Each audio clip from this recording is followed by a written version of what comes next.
Hello, I'm Dooley, the Senior Director of Discipleship Ministries. I think you will agree with me. We have so much going on right now. There's so much happening outside of us and within us today.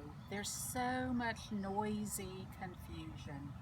It's a hard time, and we want to listen deeply and to discern God's will for all of us.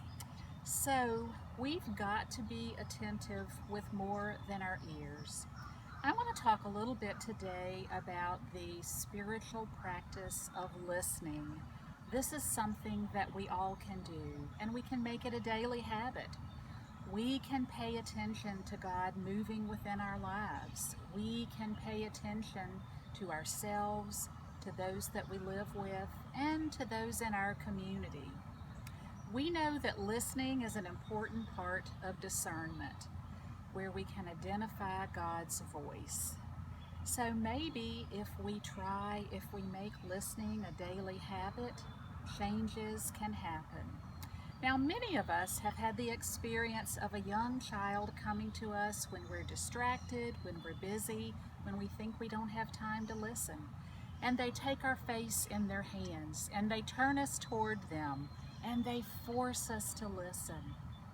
Maybe some of that is happening now, where we have not been listening well. In James chapter 1, verse 19, we read, "My dear brothers and sisters, take note of this. Everyone should be quick to listen, slow to speak, and slow to become angry." Now, most likely, the book of James was written by Jesus' half-brother.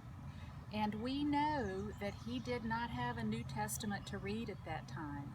So he was speaking from what he knew, what he heard from Jesus.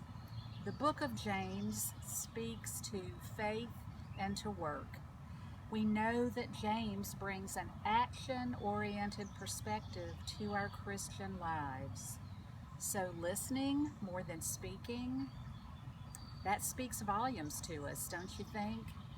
As Christians, we need to listen well, both to people and to God. The Message shares it this way: lead with your ears. The church has so much great potential to do so much good in our world. We can share Jesus in so many ways, but we need to listen more than we speak. We need to sit quietly, get to know others. We need to hear their stories, emphasize with their anger, and then when they have nothing else to say, we need to speak our truth.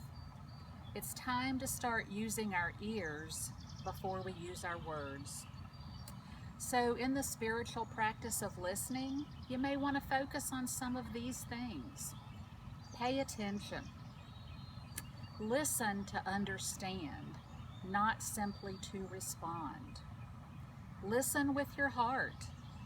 Listen to what is not being said. And finally, make listening a holy habit, and this will become for you the spiritual practice of listening. Will you bow your heads and pray with me? Dear loving Father, give us discernment to hear your voice among the noise. Give us ears to hear others so that we may be your hands and feet in this world. Give us listening ears, and Lord, help us to love like Jesus in this world. Amen. Thank you.